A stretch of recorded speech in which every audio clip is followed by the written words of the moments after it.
We welcome Coach Dana Ford of Missouri State to the line right now. Let's talk about your schedule. I know it's been released. Your non-conference schedule was very challenging. Give us some highlights of your schedule and then talk a little bit about your roster. Guys coming back. You have a lot of good faces coming back. And then we'll get to some questions. Well, in regards to the schedule, we've tried to uphold our part of the bargain in regards to membership of the league and schedule teams that we feel like give us an opportunity to be a multi-bid league and you have to win those games. I think that's been part of our issue, not who we're playing, but maybe the result in non-conference. And no different this year. Or West Virginia is an NCAA tournament team. They've lost their coach and then they've lost a couple of players, but I still think they're going to be good. St. Mary's again. They've been so many consecutive NCAA tournaments, so they're going to be a tournament team. We feel like Oral Roberts has a chance in their league. I know they lost their coach, but they still return a couple guys and starting a series again with Tulsa. Although they weren't good this past year, they're going to be good again. So I think those are some of the highlights just off the top of my head. And looking forward to it, to be honest. I think it's a good schedule for our group. Like you mentioned, some guys coming back. We'll have a better understanding of our rotation earlier in the season than maybe what we did last year. So we look forward to playing some of our better basketball in November this year and hopes to get off to a good start. In regards to the returners, yeah, we return a lot of guys. I think almost like 70% of our scoring, which is always good. Donnie is definitely one of our better players. He's having a good summer. Seems to really be embracing his leadership role, which is good for him. And Chance has been good, as well as Austin Mason. NJ Benson's had a good summer. Damian Mayo has been productive. So we do return a couple guys. We're looking forward to getting Matthew Lee back. He's almost cleared to play, but he's definitely on the floor for some non-contact things. And then our new guys, we like what we added. We needed some toughness and some physicality, as well as a little bit more skill in certain areas. And so we like the addition of our transfers. Those guys can play from day one. And then, our freshmen have been surprisingly good, to be honest. Competitive guys, talented guys, which we knew, but glad to see that they're mixing it up and making the coaches think about how they could possibly fit in. So we've enjoyed our summer. Thank you, Daniel. Let's get down to questions for you. Media, use your reactions button, raise your hand. I've got several Springfield media on. We'll start off with Dan Lewis. See, Dan.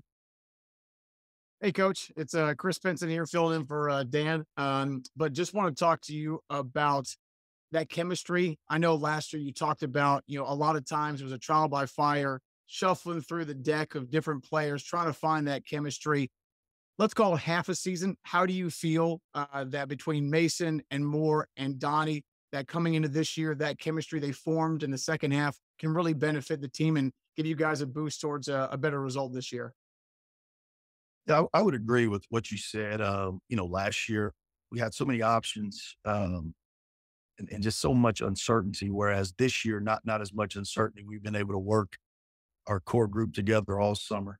And those three guys that you mentioned have definitely been a part of that and will be a part of that. And we could tell a noticeable difference. And it's definitely been a huge emphasis of ours this off season, the cohesiveness, defensively and offensively. But having so many guys back obviously gives you an opportunity to get ahead of the curve on that. And I do think that that's an advantage for this year's team that we have over last year's team. And it's not a bad thing. We just had so many options where there wasn't quite of a pecking order like it is on this year's squad. So we've emphasized that and happy to see some progress made in that area a little earlier than in off seasons in the past. And secondly, last year, you guys had a total of almost 400 turnovers, 13 more than your opponent. You shot 9% worse at the foul line. Yet in totality, you still averaged 3 points better than your opponent per game. So Is there any way that you can emphasize more about taking care of what you can control? Or is it just, hey guys, you have got to do it and it's up to you? Oh, we've emphasized those areas this off season, I think obviously the total number of 3-pointers we made is what caused us to be able to score that. But we start everything we do with free throws, 15 minutes, and we get hundreds of free throws up a day, and then every turnover that we have had this summer results in you know uh, uh, uh, an extreme amount of push-ups for everyone involved. So we've definitely tried to clean up our efficiency and get back to possibly where we were 2 years ago. But it starts with making our layups and making our free throws and taking care of the ball, like you mentioned. So those have definitely been big areas of concentration this off season. So thanks for asking. Let's get next to Corey Ricks. Corey. Morning, Mike. Morning, Coach. Wanted to start, Dana, by asking you, it seemed like last year, the one word that came up over and over and over again during the season was a word: toughness. You talked about liking how some of your new guys are tough, but I don't know that I've ever asked you, what is your definition of toughness when it comes to being a basketball player at Missouri State? Is it physical toughness? Is it mental toughness? What does it come down to check mark that box for you? I think how we define toughness is doing what's best for the team, even if it's not what's best for you. So that's mental, physical, emotional. That's a lot, you know, we definitely could have been tougher last year, and this group has improved from a physical standpoint just by the players we've added. Cesar is a more physical front court player than probably what we had last year. Uh, Nick Kramer has a chip on his shoulder, which you like to see. And Davion is a lot more tough than your typical freshman. So those are from a physical standpoint. And then our guys being older helps them from a mental standpoint of being tougher. NJ's taking some steps in that. Austin's taking some steps in that. Mayo's always been a tough guy. Donnie has become a tougher player this off season, especially from a mental standpoint. And I think those guys are the ones that could probably lead that dynamic of our team. But we definitely have to be tougher than what we were last year. Corey, sometimes that's just making the front end of a 1-and-1. When you're dog tired, or that could be being the first to the floor, and that could be coming up with a big loose ball, or just stepping up, making a shot. And so, but doing what's best for the team, even when it's not what's best for you, is how we define that.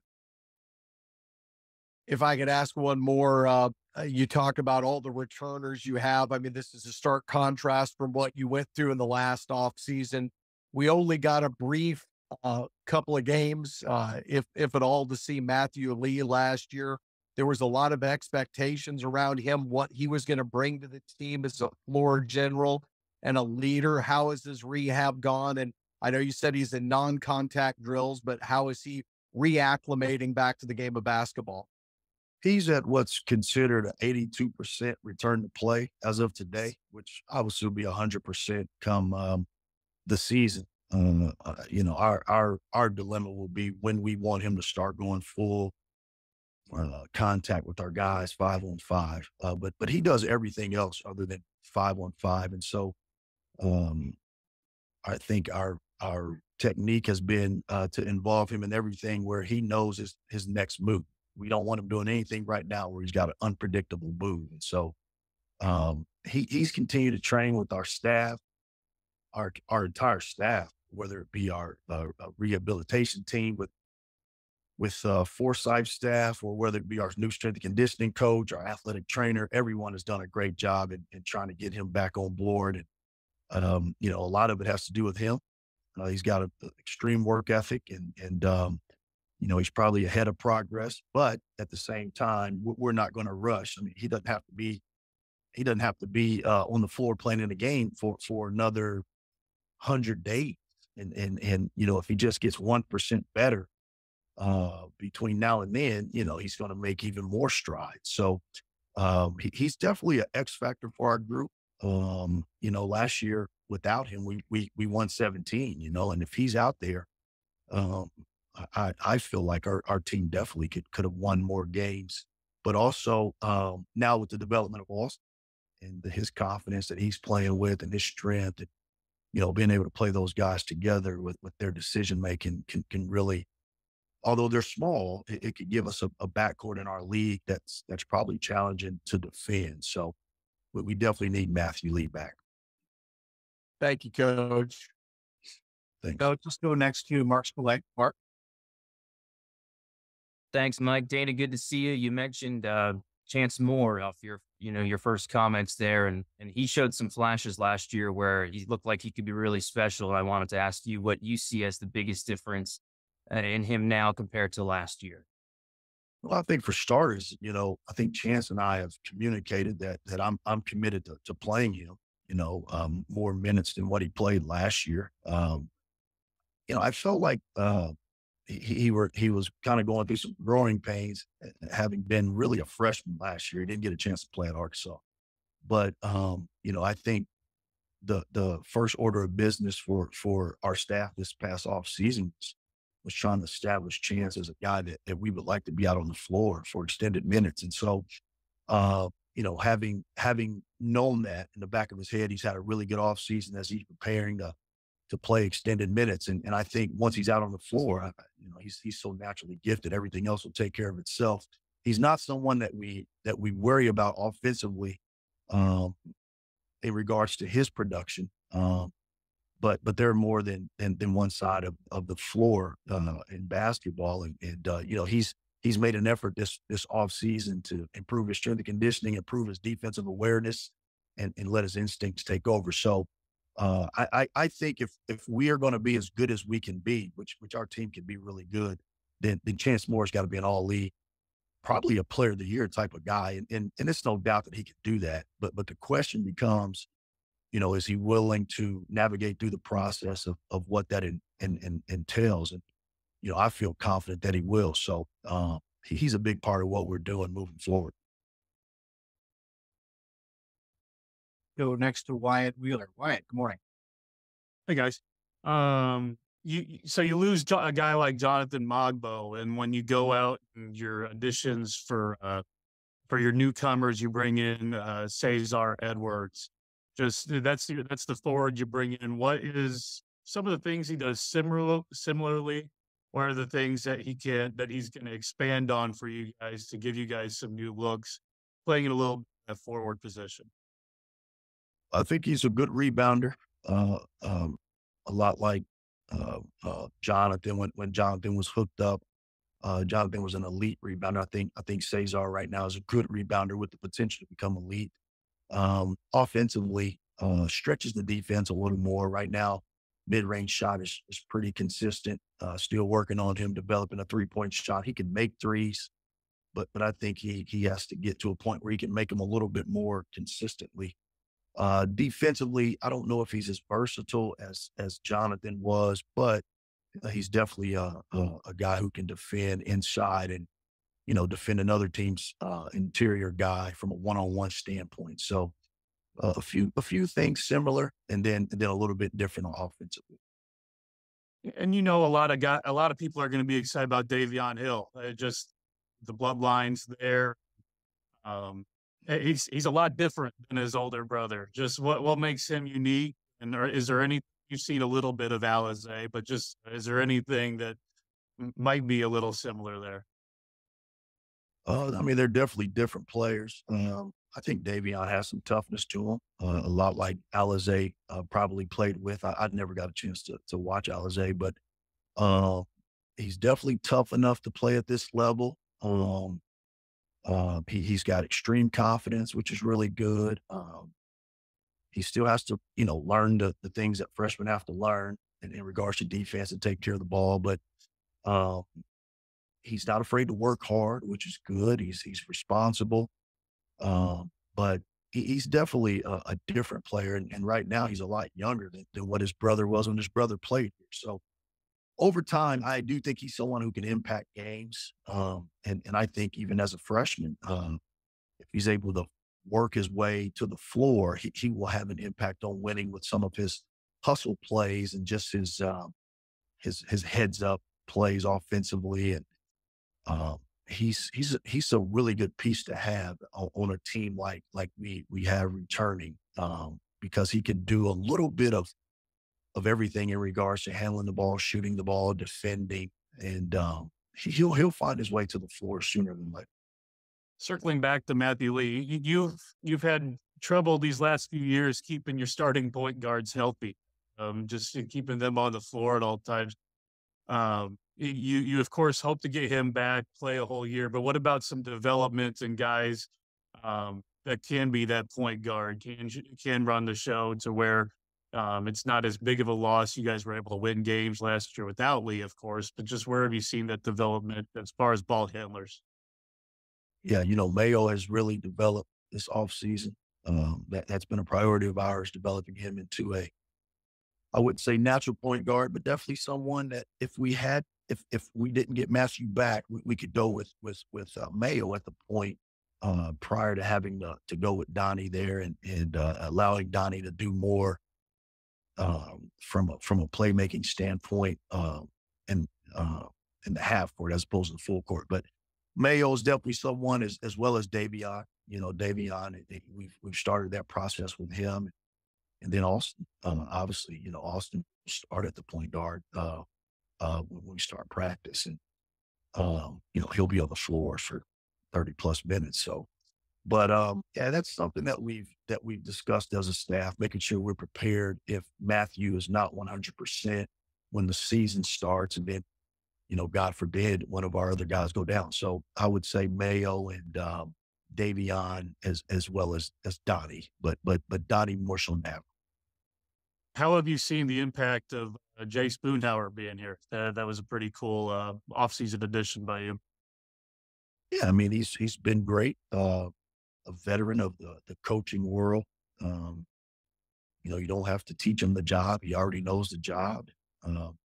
He's been great with our guys. He's been good in the community. He's been fun to be around, and he was the right man for the job. And the best thing I like about him is his optimism. He's probably been around when our program was at its all-time high, and he has an understanding of what it takes and what it feels like, and just getting that perspective every day has been good for not just myself, but I think our players as well. Thanks, Ted. Let's go next to the Southern Illinois and Bucky Dant. Bucky. Hey, thanks, Mike. Good morning, Dana. How you doing? I'm great, Bucky. How are you? I'm doing all right. I was asked about a kid from our neck of the woods that was a freshman for you last year, and you've mentioned him already, NJ Benson. Where do you think he's developed the most from his freshman year to now at this point in the summer? I think his work ethic has really been something that's changed, and not that he didn't have a good work ethic coming in, but I think he's way more intentional now. He's shooting hundreds of extra free throws with our coaches a day. He's gotten better at that, and his body has gotten a lot better. He's starting to chisel himself up. Just his overall approach, his maturity levels changed. He's really had a good summer, and he's a guy that would play more in the first 5 games. If we were to start right now, they probably would have played all year last year. I mean, he's made those type of strides. His confidence is high. And he's got a really good understanding of what we're trying to accomplish. So we've been pleased with NJ this off season, and we've always known he was full of potential. Last year, just being a young guy, just he wasn't quite ready from a mental standpoint to play at a level that would help us win. But I do think he's made tremendous strides, and that 1 year of experience under his belt has helped. And when given the opportunity last year, he did some good things, and now it's just about the consistency and the discipline, and I think those are areas that he's improved on. Yeah. And one more thing I was going to ask: last year, you You guys are able to win 17 games with a constantly changing player rotation with injuries and other things that have happened. Um, do you think, looking back on it, you know, is that kind of a significant accomplishment, I guess, considering things seem to change like every 2 or 3 games from that standpoint, who you're playing at what position, what style of play you're trying to play and what?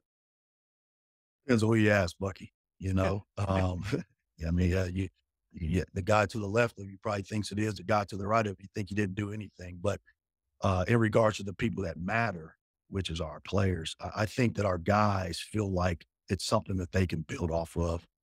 You know, I believe that this year's team has the potential to be a lot better than last year's team when it's all said and done. But a lot of it has to do with commitment to the discipline, commitment to the process, and what that takes. Which I don't know if that was an issue last year. We did have a couple injuries, like you mentioned, and that shuffles up your rotation a little bit. So we definitely want to stay healthy, but that's out of our control. We can only control the things within our control. But I do think when you look back at our year and what it could have been, you know, we lost so many guys, a Bucky, that I don't know. Some teams may have fallen off, you know, completely and had a losing record and you know, not even had this much optimism the following year. But to our staff's credit,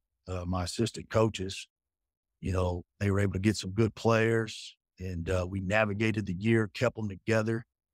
And like always, you know, we enter the year with expectations that to be one of the teams that contend. And again, that's a question that everyone has a different opinion on as well. So, but to our players, I do think that they feel good about building off of last year's season, and I know that they're looking forward to the year, and I'm looking forward to the journey with them. So, hopefully that answers your question. Thanks, Dan. I appreciate it. Thanks, Bucky.